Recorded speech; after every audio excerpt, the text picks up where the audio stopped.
Hi everyone, I'm Harv, Ian Harvey, founder of Collective Intelligence, and this is Stuff That Matters Now. Welcome back everybody. I am in Takapuna this morning, right on the beach, stunning view out over the sea, and I am talking to a very reluctant, shy Lou James. Good morning, Lou. Good morning, Harv. And I'm looking forward to this interview because Lou does stunning work, but she doesn't want anybody to know about it. Well, she does want people to know about it, sort of, but Lou doesn't like the spotlight. And it's taken, how many times have I asked you for this interview, Lou? Just a couple, Harv. It's a bit more than that, I think. Anyway, I have tracked Lou down this morning, and I'm really excited about this podcast because, Lou, you do great work, and I want to hear the journey. I want to hear about what you do and the vision and stuff like that, okay? Whether you like it or not, Lou.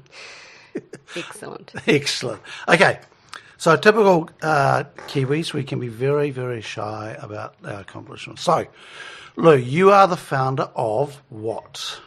So I'm the founder of Pinc and Steel International and Pinc and Steel Cancer Rehab Foundations in 4 countries. And Pinc and Steel does what? Our focus is on cancer rehabilitation. So medical treatments may save lives, but cancer rehab gives people their lives back. So we help people that are affected by any kind of cancer through rehabilitation. And your background is what? So I'm a physiotherapy trained, and my background, I had started my own physio practice when I was 25. And I was really passionate about sports physiotherapy. So my background was actually musculoskeletal sports physiotherapy. Being a very active teenager and young person, I wanted to really help athletes. But it wasn't until I was working and then I started seeing a lot of people affected by cancer that I realised that there was a whole niche and a whole lot of hurt out there that no one was actually helping. So that's where my passion went. And that's where my career's been for the last over 15 years now.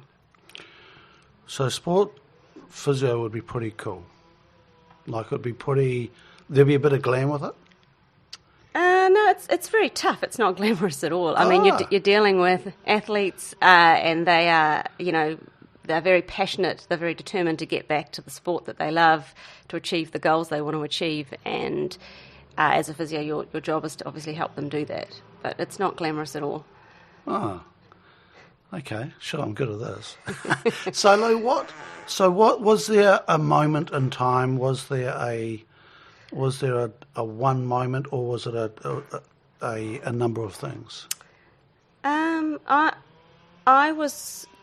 started seeing in my own clinic people that were affected by cancer, and I can remember hearing their stories and seeing the struggle that they had physically and emotionally, and then treating a sports star, that next hour, and just seeing the polar differences in the quality of care. And I think it was the unfairness around that really sort of put a fire in my belly, and I went, I want to do something to help.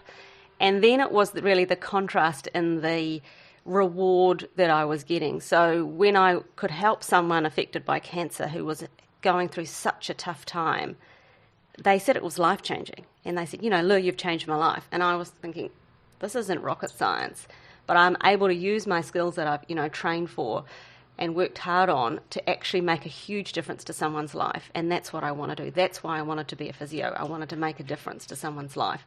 And that's why I'm really passionate about what I do. Whereas sports stars, yes, we can make a difference, but then they go back and play sport and they come back and see us. So it's not it wasn't that life-changing message that I was getting. And then the more people that I saw, the more transformations that I saw, the more I thought, man, this is something that I really want to help more people in. And why do you think nobody else spotted this?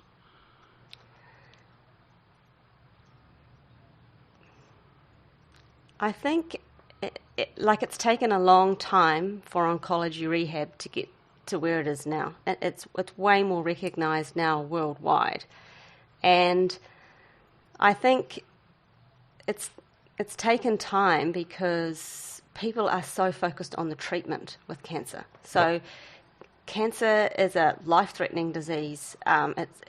There's more diagnoses happening every year, and people focus on that treatment. And that's vitally important for people to live, and the treatments are working. But people aren't focused on that, on the rehab side, on the recovery side, on the getting back to your life side of it. And oncology medical professionals have a very complex job, and their focus is on that, and there wasn't anyone focusing on that rehab side of it. So I think a huge reason why I think other healthcare professionals in New Zealand weren't doing it at the time was there was no funding stream. So, in New Zealand we have ACC, which if you get injured on the ski field, you get free services. If you've had cancer, you've had surgery, you've had chemotherapy, you've had all these treatments, you get no funding. And I think that was a big reason why there was no other physiotherapists doing it. They're like, well, people can't fund it, they won't come. And I that didn't deter me. I thought I could find a way. Naively, probably, but I was just determined that if this was the right thing to do, I could find a way to be able to help fund people and support them, and if they really needed it. The power of naivety, Lou, it's fabulous, isn't it? And you couple it with bloody determination. It's amazing what people will do to get there. Lou, just interesting, I heard a frustration the other day from an employer who has a young man working for them who tried to take his own life recently and has been through a hell of a time. This employer couldn't find any resources for her to help her know what to do with this young man. This young guy is not able to work, and there is no ACC to support him. And she said, if he'd broken his leg, everything would have fallen into place with ACC. And ACC, it is a stunning organisation, and they do great work. But I was just like, I haven't never heard that before. Right? And it's interesting because I want to pass that up the chain to the wellbeing budget people and go, support for employers. And I just went, I've never heard that before because I've never had to deal with it as an employer before. But she said there's just this massive hole there. Mm-hmm. And I went, wow, okay, didn't know that. And it's a similar hole as you're talking about right there. And so, okay, so you had this, was it a transition from out of sports into this field, or was it a instant type step? So it took some time to learn about everything that I could enable to provide the best rehabilitation service. So if you want to rehabilitate someone affected by cancer, you need to know all about the medical treatments for cancer. And cancer is one of the most complex diseases we have, and there's so much research, and the treatments are constantly changing. So I've really found it really exciting to keep on top of that. Like, I'm constantly learning about the new things that they're doing. But that took quite a while to understand all the treatment impacts that people have and how we can then support that. So, I spent a lot of time learning, and then I travelled to the States, I travelled to Canada, I travelled to different places around the world and went to conferences, and I was the only physiotherapy there at the time, often learning about the effects of cancer and how rehab could possibly help. What sort of conferences are these, Lou? So I went to cancer conferences and physio conferences and things around the world about how they were treating cancer and the impact it had on cancer survivors. So there's been a lot of research on the impact of cancer treatments on cancer survivors because more people are surviving. Huge numbers are surviving now. But there was all this information, but then no services and no funding. So I was getting the information so that I could then provide a rehab program or develop a rehab program that I did. But there was huge gaps around the world in terms of actually delivering any services and funding for those services, and there still is. So you're making this sound easy, Lou, and I'm just thinking from a layman's term, So you're going to medical conferences, essentially, designed for doctors, yeah? And so you're trying to then work out, so you are gaining knowledge that the doctors were having and trying to learn, but then you've got to adapt your practice to actually benefit. How did you know what you were going to do was beneficial? I think, well, because I started seeing people in my clinic and I would help them physically. So what happens with cancer treatments is people get a lot of overall problems. So it doesn't just affect an arm like what you might see as a musculoskeletal sports physio. It affects their whole body. They get deconditioned, they get fatigued, they get a lot of muscle weakness. And so I was applying my skills, and I was Pilates trained as well as physio trained. And what I said to you at the start, it's not rocket science, is that when I could actually help people connect again with their bodies and gain strength in their bodies and gain stamina in their bodies, that had a huge impact mentally and emotionally, and they started believing in themselves and started thinking that they could. So I don't think that part of it was rocket science. It was case studies. I would help people learn more about, the effects that the cancer treatments had on those people, and learnt how I could then help them. I mean, it's funny, you say it's not rocket science. To me it is. It's funny when you are unconsciously competent about something, because what you're talking about, I'm going, I've got no idea where you'd start with that. So I'm interested in, did you have oncologists working alongside you? No? You were after they'd finished, do they complete their treatment before they start with you? No. So when I was developing the program, I first developed it for women with breast cancer because they were the people that I was seeing mostly. And, there's 13 different types of breast cancer. There's heaps of different types of chemotherapy, heaps of different types of treatments that they have. So that was a lot to work on to start with. And then I went and saw a breast surgeon and I told her about what I wanted to do. And she said, no, don't start after the treatments are finished, start straight away because people really struggle going through those treatments. So I did work with other medical people in terms of learning more about what they were doing and what they wanted. And then, got referrals from that. And then it snowballed, mainly because of the patient voice. People were coming to see me and saying, I feel fantastic.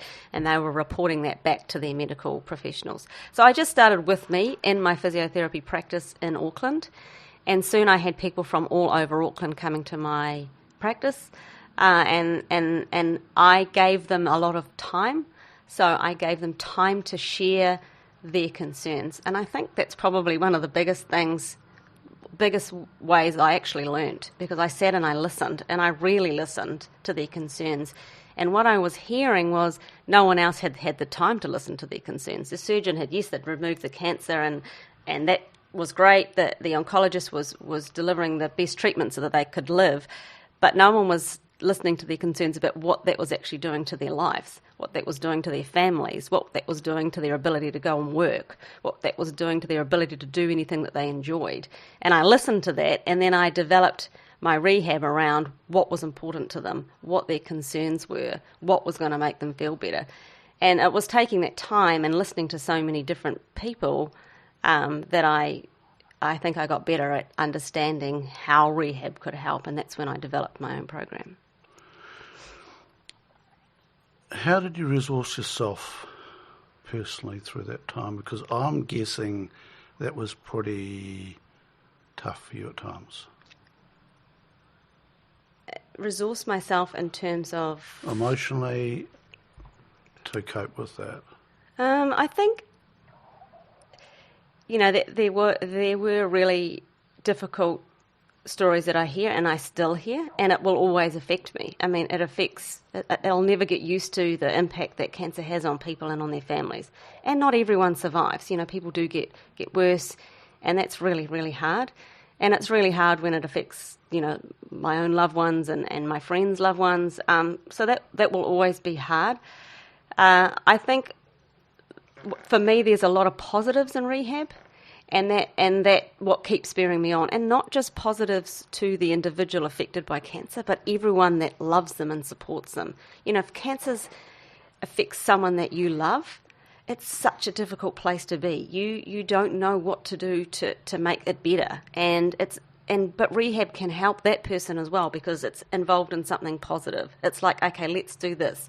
Let's get you strong. Let's fight. And it's an action. And you can do it together. And right. So I brought family members in, and then I think that's the most rewarding thing for me is the patient benefit, but also how that actually supports everyone around them. Their kids. If you're feeling better and healthier, it's such a big impact on your kids and on your family. If it's an employee that's affected by cancer and they feel better and they can get back to work, that impacts businesses. So it actually has a really big effect when you can help that individual that's suffering, and that's what that hope and that spurred me on, even when there were times that it was really sad. I think the other hard thing for me was I wasn't scared to give my time for free. Because I saw the benefit of it, and that did impact me financially at times. But I was so passionate that this was an important thing to do, that I wasn't afraid to do that. And I think that's what's helped me being able to grow to where I've managed to get Pinc and Steel now, is because I wasn't afraid to put time in and do things to get to outcomes that I wanted to see. I wasn't going to wait for ACC to start funding people affected by cancer. I would have done nothing. I was like, well, I'm just going to do what I can with what I've got where I am, and it wasn't a lot. I was young and had a very young family, but I was really passionate about what I was doing. It's amazing what that purpose thing, how it gets across so many lines, isn't it? And I'm reading a book at the moment, and it talks about if you're going to start a business now, start with the impact first and work out what impact you're going to have on the world, and then work back from there. And it sounds simple, but such a different way, because so many businesses in the past were, here is an opportunity financially to whatever, and then people would pile in on the financial thing, and hey presto, 10 years later people were just like, this sucks. We're making lots of money, but nobody's enjoying it because they've got no idea what their purpose is. It's just clipping the ticket, and it's a fascinating thing how you can be fueled by a purpose and how it can push you through barriers. So that was the beginning, Lou. So we're talking 14, 15 years ago, yeah, and it was just you. And then what happened? Well, then I had more people wanting to see me than I had time to see. And as I said, I put quite a lot of time into each person. So I could only see, 10 or 12 people per day. And I thought, I've got to help more people. And to do that, the best way to do that would be to educate others. I had no experience in doing that, but again, I was really passionate. I learned I could do it. I'm sure I could teach other people how to do it.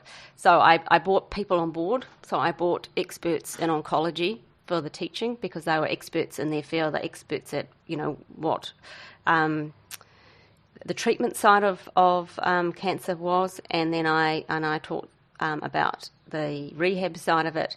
And I also often use the patient voice and the patient story, because I think that's where we get our real learnings from. Because cancer affects everyone in different ways. There's some similarities, but it affects everyone in different ways, and we can learn a lot if we listen to our patients. So I started educating physios, and when I think about how I started, I thought it was a good idea, advertised the fact that this is what I wanted to do, and I got physios from all over New Zealand wanting to do it, and I thought, awesome, let's do this. And so it really just grew from that. And I think the biggest reward for me is that now the physios that I've trained have that same reward. They feel great about being able to help people affected by cancer. Physiotherapy has a really big burnout rate. Healthcare professionals have a very big burnout rate and often change profession when they are actually really good at what they do. And I think when you can feel really rewarded in the work that you do, then that's awesome. So I'm so pleased I've been able to get other people that are as passionate about oncology rehab to join in, and then they're now helping their community. So it's really grown from just me helping the people that could see me to our physios are now based in 18 countries, and they're geographically spread around, so we're helping lots and lots of communities. So I feel like I can do my best work now if I support more physios to be able to do this work. So a big jump from 1 to 18 countries. So that we'll just let's look at those steps going through, Lou. So and there's another subject jumped on here about burnout rate with health professionals. Have you had an impact in that space? Do you think, like with finding their purpose or something? Does that help keep them on track? Yeah. Well, from my own experience, I was this really young, quite small.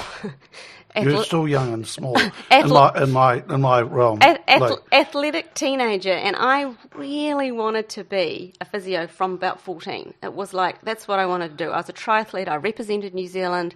I saw physios. I wanted to be a physio. Did my 4-year degree. I got a job working with a physio that worked for the Blues. So I was working with top athletes from a young age. I thought, this is what I wanted. You've made it. Yeah. And after about a year, I was like, no, I'm not enjoying this. And I wasn't enjoying it because we were seeing people every 15 minutes. It was like a factory. And I was like, I am not changing people's lives like I thought I would as a physio. I am, and I could have got burnt out really, really quickly. And then but I just thought, well, there must be something else, So I suppose that's why I end up going quite early and owning my own clinic, because then I could do physiotherapy my own way. And then I suppose because I did that so young, I wasn't afraid to try things and do things and make, go with what I really thought was going to work. So I felt myself I could have burnt out if I had stayed doing the physio that I started doing. On the production line. Yeah. But when I got that reward from the work that I was doing, it made it all worthwhile to me. So that's why I really value being able to work with physios that really love their work, because I know that they do good work if they love it. If you're sick of it and you're just turning up, you're not going to do your best work. But there is a huge burnout in our profession, and I think all healthcare professionals need more support. They're usually doing it because of the love of it, because they're compassionate, because they want to help. They're not just driven by money. But they don't often have a lot of support wrapping around themselves, which I think is lacking in all the countries where I have physios that work. And Lou, generally, I call them good boys and girls. So when I went to school, the people that went on to be doctors and health professionals, they were good boys and girls at school, right, compared to, say, me. And they are conscientious and, all that stuff. And I'm not sure asking for help is something that they necessarily are good at, perhaps. And also, from the outside, they've got it all. They're generally being well paid, even if they're not motivated by money, and I would imagine 90% aren't. But yeah, I think it's nice to remember that these people that we entrust our lives with still need support. We get it with collective intelligence. We've got lots of doctors in collective intelligence, and they do need support. Yeah, it's a tough gig. So you put the advertisement out. You get people coming in from around the country and going, "Yep, I want to be on board." So that was a surprise to you that you got so much interest. Was that still targeted at breast cancer? It was. Yeah, I started off teaching about breast cancer rehab. Yeah, and I started that in 2008. And what I wanted to do was I wanted to train physiotherapists that were, going to be as passionate as I was about this, and I wanted them to have a geographical spread around the country, so that my main goal was to support more people affected by cancer. It wasn't to have, 5 physiotherapists on the same street providing the service. I wanted to train people and invest in them to be able to provide a really good service. Because I think in order to get really good at what you're doing, you need to see numbers. and you need the support, because it is a challenging field to work in, and I wanted to be able to provide that support, which was, again, when I look back, no one that I knew of at the time, and I still don't really know anyone that does courses for physios where they limit the or have an application where they select people onto their courses. Mm-hmm. You know, they want as many people as possible because that makes financial sense. Yep. But I decided I wanted to get really good people, and I wanted them to have a geographical spread so that, you know, people affected by cancer could see them, but they weren't going to be competing with everybody else. So it was giving them a point of difference. And so that's what I did, and then I was surprised each year when I advertised my course. You know, more physios wanted to do it. It was only the year after that I had people from Australia wanting to do it. So, yeah, it just grew from there. Lou, what's a good physio? How do you determine who's good and who's not?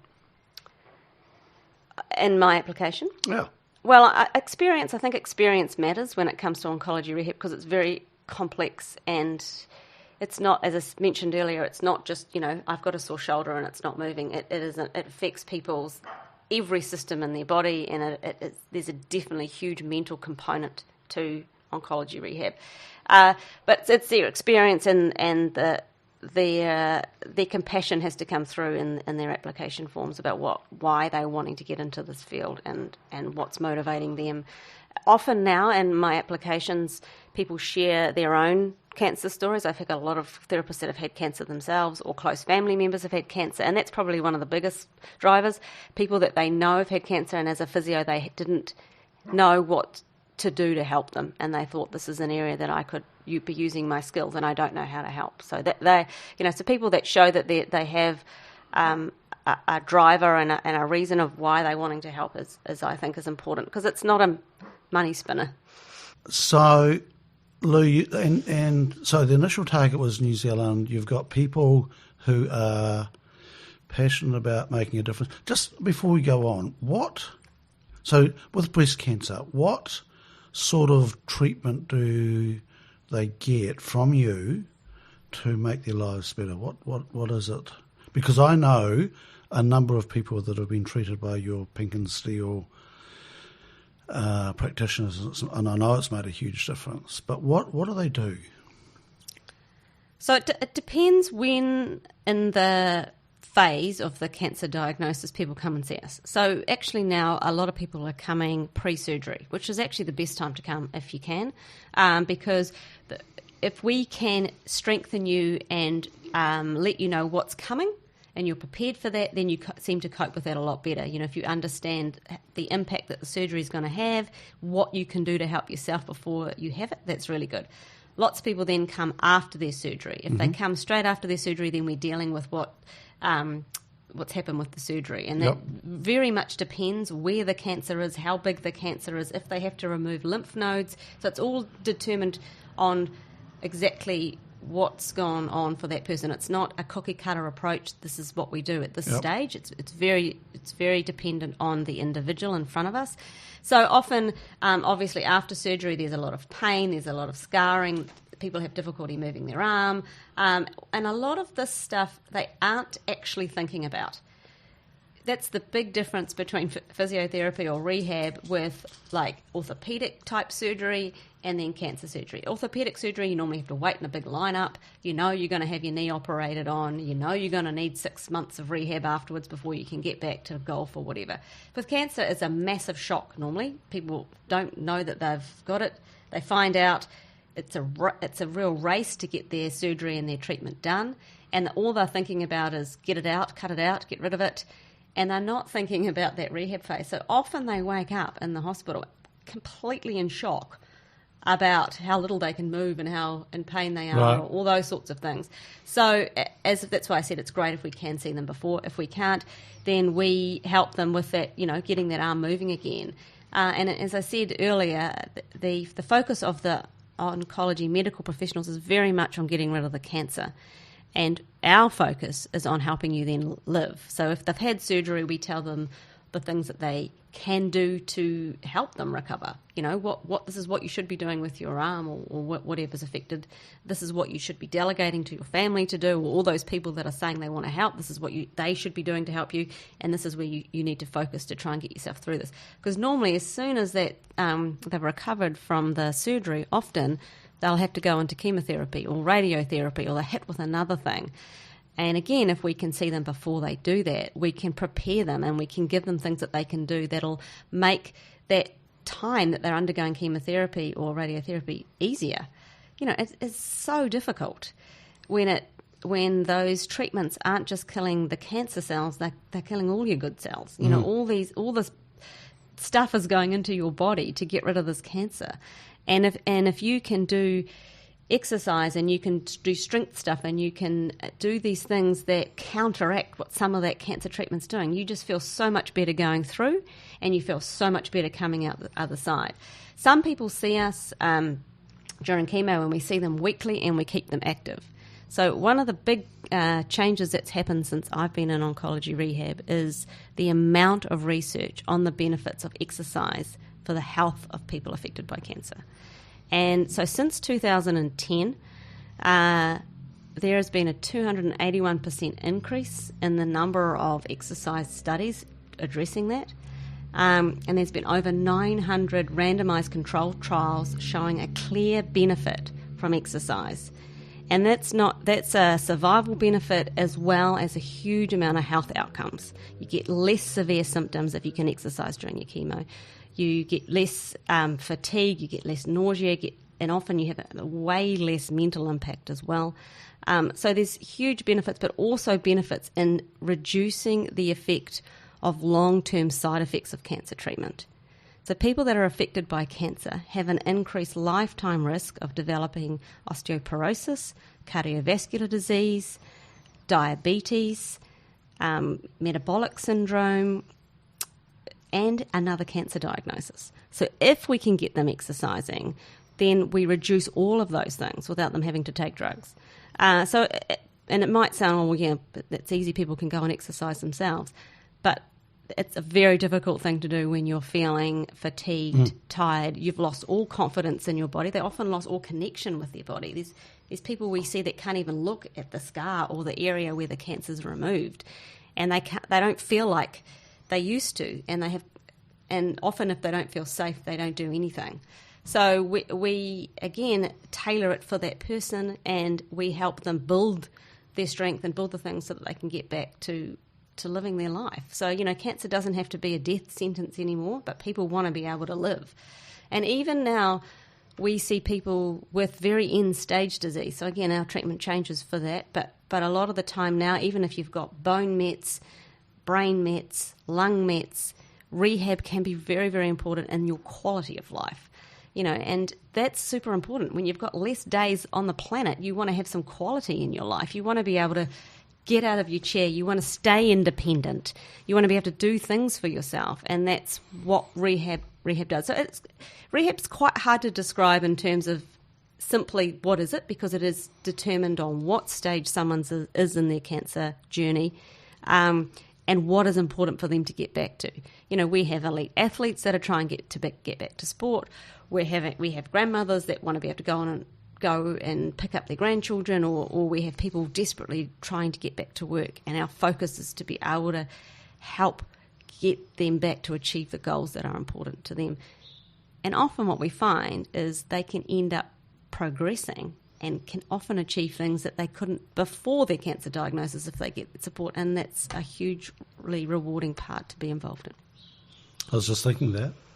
It's funny, I wonder what else you trigger in people through this process, because a lot of people, some people may not have exercised much at all before they had cancer, so this might be a whole new regime there, Lou.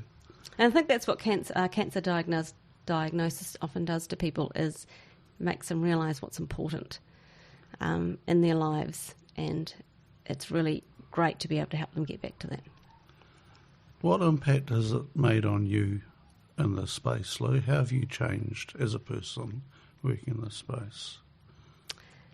I think I am I know time is so precious, and I know that we've only got so much time on this planet. I know that, things can go wrong, and so I want to live my best life. Really, I've learnt that we shouldn't take our health for granted, and health is so important. It's way more important than money to me. And if you are healthy, you can do what you want to do. As soon as your health has gone, that impacts every part of it. So I kind of have this desire or this urge to be living my best life. But I'm super passionate about what I do, and that's, I'm constantly thinking about how I can help more people and how I can, also, live the life that I want to live. I wish I was reading on this, Luke, because that would have been just wonderful to see your animation there, describing that. Tell me, what does your best life look like? What does that look like for you? I think I'd like to say balance, because I'm not that good with balance, because I throw myself into work and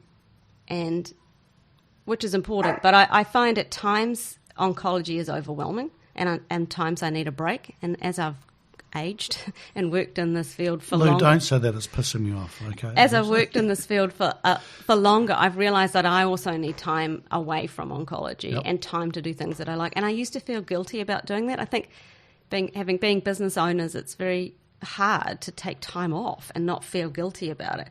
Now I'm not as guilty when I take some time off, and I try and keep myself healthy, because I know how important that is.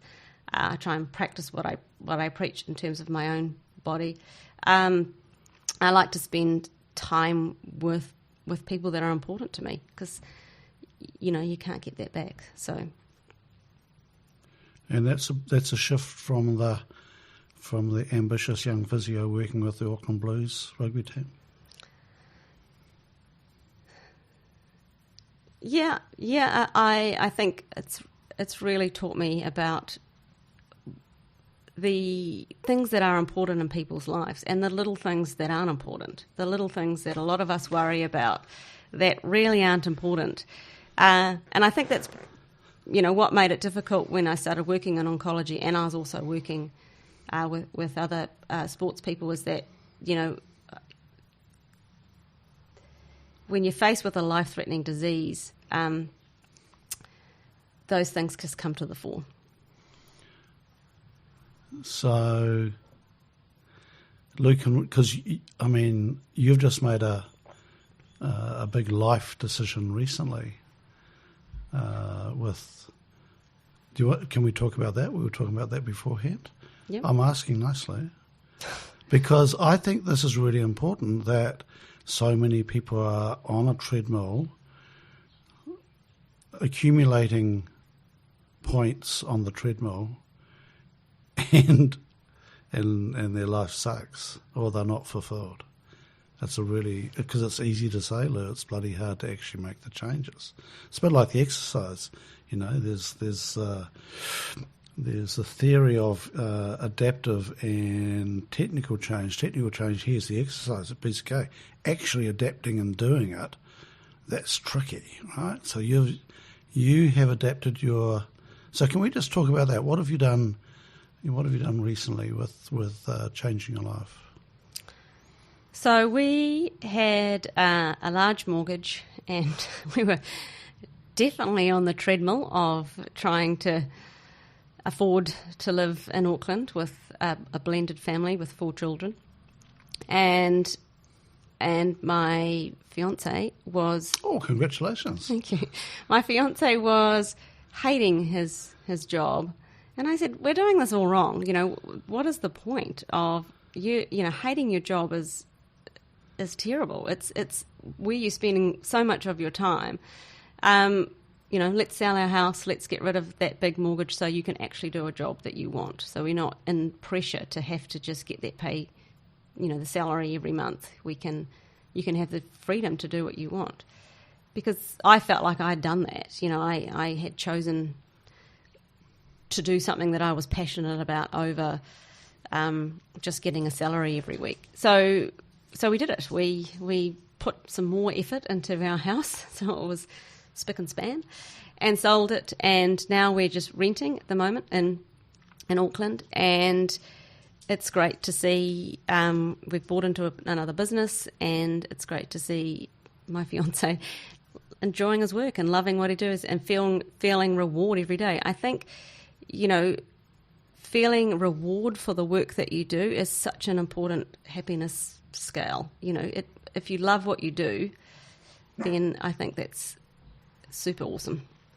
Look, I want to just reflect on an original member of Collective Intelligence, and this is going back 25 years when I had the original team, and we had a woman who was going to host, and she was a very, very good, she was a very able professional, and I went to her and was designing the day for back in the day when I facilitated, and I said, what do you want to focus on? And she said, well, Harv, I've got to where I've wanted to get to, where I've have strived to get to all my life, and I work in this big company, and I'm a partner, and I've got all this stuff, and it sucks. And I was like, because I was only 34 then, and I was like, does it? And she goes, yeah, I've worked all my life to get here, and it sucks. And I was like, oops. And that was a turning point for us. That was a turning point for that group, because then we actually got real about what people wanted, because up until then we looked at the profit and loss and we looked at all that, and it was a business group.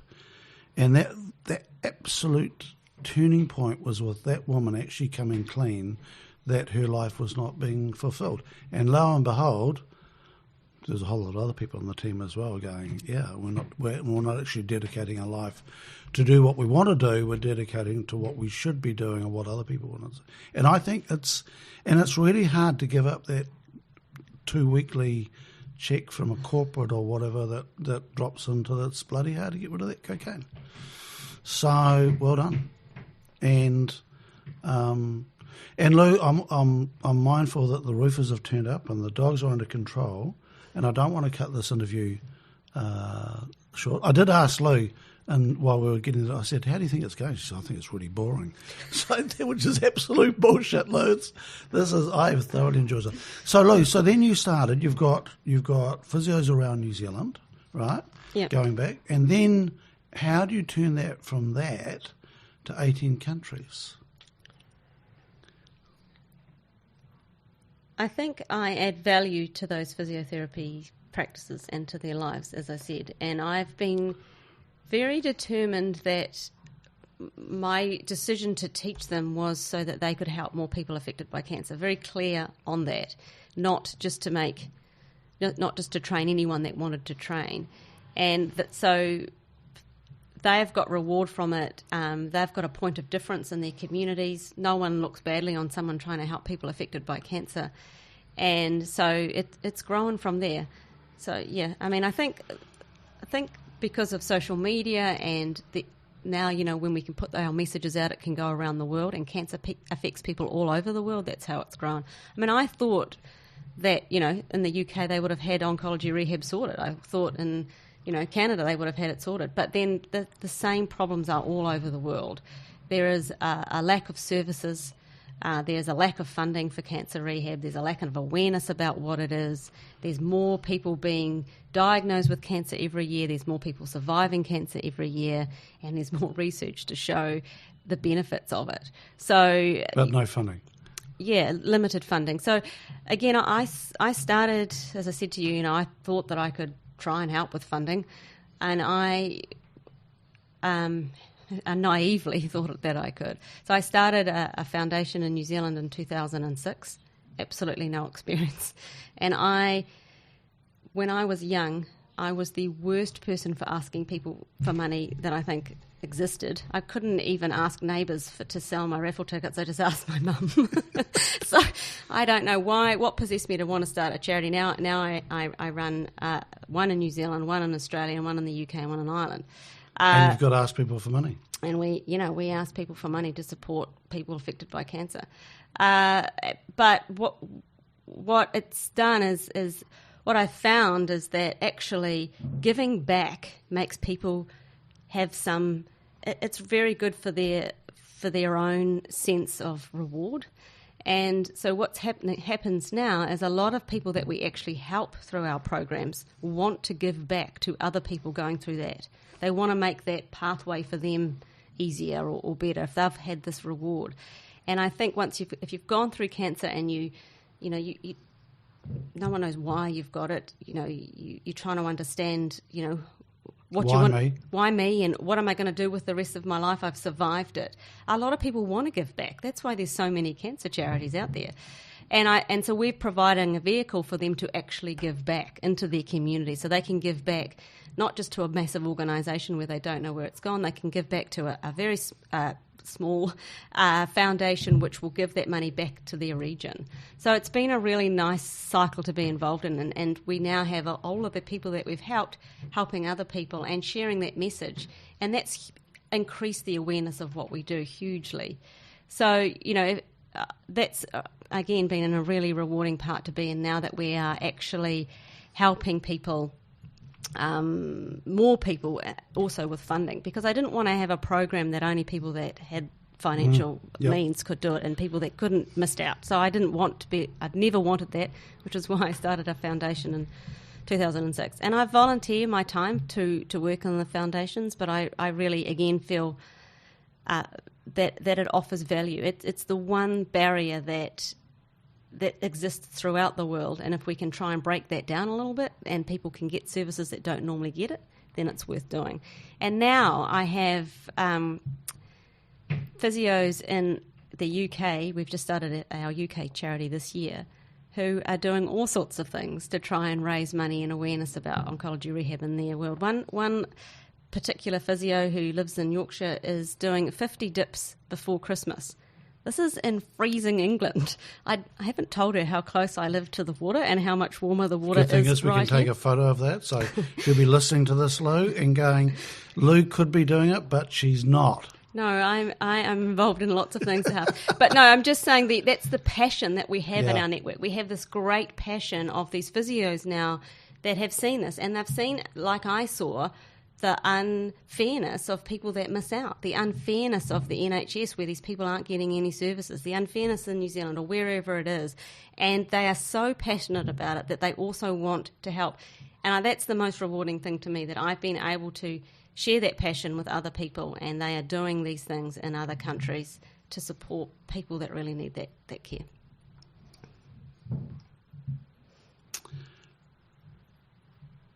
And these have all got the Pink and Steel logo stamp on them. How does that make you feel, Lou, having those all around the world?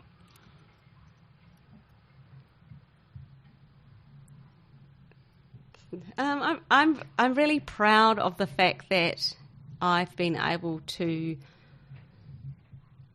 provide this education that has been able to help, so many people. I actually often don't stop to think about how many people we are now supporting and the impact that we have. I'm usually focused on the problems or the issues or trying to better what we're doing so we can provide even more support. We provide a lot of support now to our physios because I believe what they are providing are an essential service, and they, as I mentioned earlier, don't get a lot of support. So I don't often think about the impact that we're having. But when I can travel, when COVID's not around, that's probably the most rewarding thing that I get to do. Is I go to little communities in Northern Ireland, and I see these people who just want to give me a big hug because I've been able to help them through the physio, helping them, and that to me is why I do what I do. And Lou, how many people did your organisation treat, say this year or last year? Do you know? I don't know the exact numbers because we have a lot of repeats. So we support people and then we support them. We now have a few services. So we do one-on-one services, and now we often transfer them to groups. And I know you're big on groups, Harves, but the group dynamic has been amazing for our programs because cancer can be a very isolating experience for people, even isolating from their own family and their own friends because it's something so different that they're going through. And when we can connect them with other people affected by cancer in a group, they get so much mental support from that, and then the exercise obviously gives them the physical support. But then they often create these bonds which help them make that lifestyle change, which is really, really important going forward. So we have individual sessions, we have group sessions now, we even do a paddleboarding program, so we get people often right out of their comfort zone, as far away from a hospital bed as you can imagine, as being out on the glistening water, and trying a new skill, and then again learning a new skill and being competent in it at the end of it. And then often people then join that community of paddlers and start regular exercising. It's an awesome transition to be involved in. So I know it's a long-winded way of answering your question, but the good thing is you haven't answered the question. The impact we're having is we're having impact on thousands of people, each year, which is amazing. Lou, thank you for doing the work you're doing, and it's not a boring podcast. It is, I love to hear from where it started and where it's got to, and I know it's been bloody tough for you at times, and from all sorts of aspects. I've seen you grappling at times with a blockage somewhere, and it's up to you to break down that barrier, whatever it is, and that must feel pretty lonely at times for you. Yeah, nodding's good, Lou, but... Yeah, no. I mean, it's been a huge struggle on all levels, really. And but I think the reason I've been able to support so many people is I've just kept going. It's tough, but then you keep going and you keep pushing and you keep butting your head against a brick wall at times. But then you get a reward. I mean, now this year we've got funding in New Zealand from the Breast Cancer Foundation, the Prostate Cancer Foundation, the Bowel Cancer New Zealand, Dry July, so many insurance companies. I now do an insurance company program. So it's just growing and growing. And that's, again, as I said, sometimes I get overwhelmed thinking how many organisations and things support us, and how did that actually come from me. But it's because I've just kept going, and I've just, I totally believe in what we're doing, and although I don't like talking about myself in podcasts, I'm totally happy to get up and advocate for the needs of people affected by cancer, because I see it, and I know that they need support. That's a fascinating thing. I hear it often. There is, and I heard, there was one guy I interviewed, and he said he's an introvert and he doesn't like the limelight, and he said every now and then I've just got to take a deep breath and push the boat out and go, okay, this is me, I've got to do this work. And I know it totally drains him at times doing that. So Lou, from all the cancer sufferers, from all the families, thank you for doing the work. I have had friends, I've got a friend right now using Pinc and Steel, and I've had family members use Pinc and Steel, and thank you for your work, and keep it up. Lou, before we sign off and let the roofers really go to town, is there anything you want to finish off on?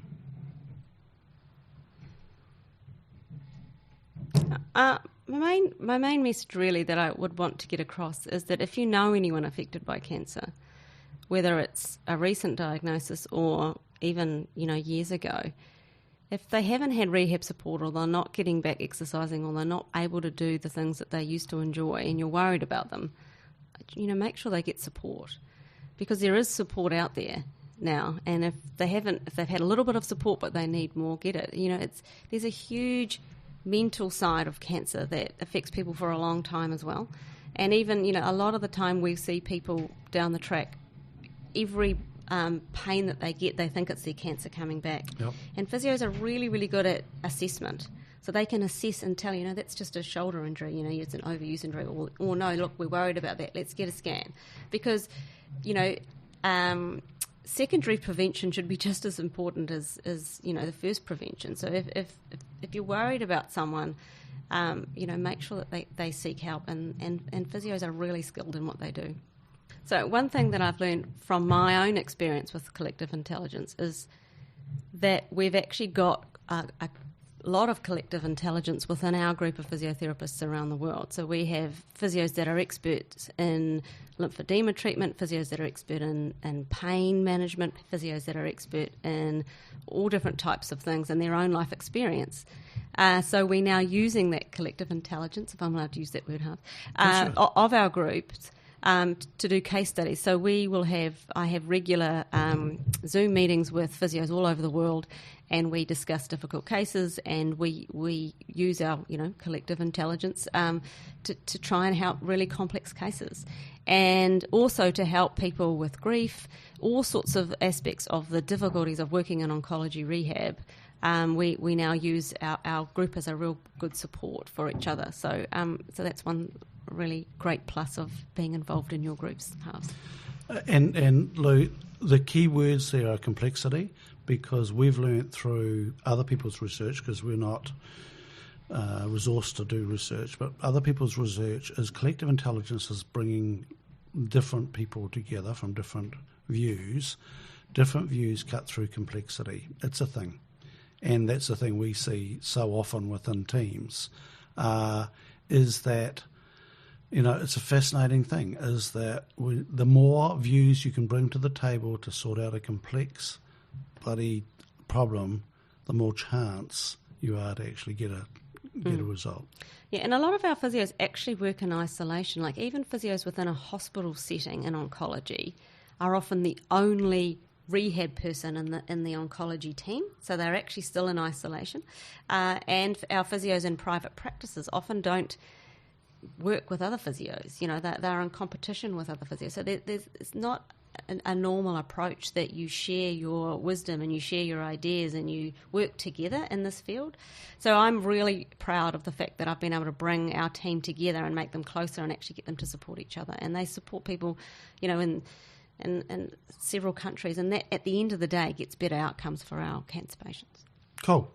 Now we're done. Lou, thank you very much, and we're going to get a photo of your lovely dogs. And thank you for a great interview. You've just been listening to an episode of Stuff That Matters Now, brought to you by Collective Intelligence. I hope you enjoyed listening to the fun stuff, the rugged stuff, and the complete stuff ups that have helped this particular collective intelligence member evolve while making the world a better place. Do check out our Stuff That Matters Now podcast series on your favourite podcast provider, or visit our website www.collectiveintelligence.co.nz to get links to new episodes.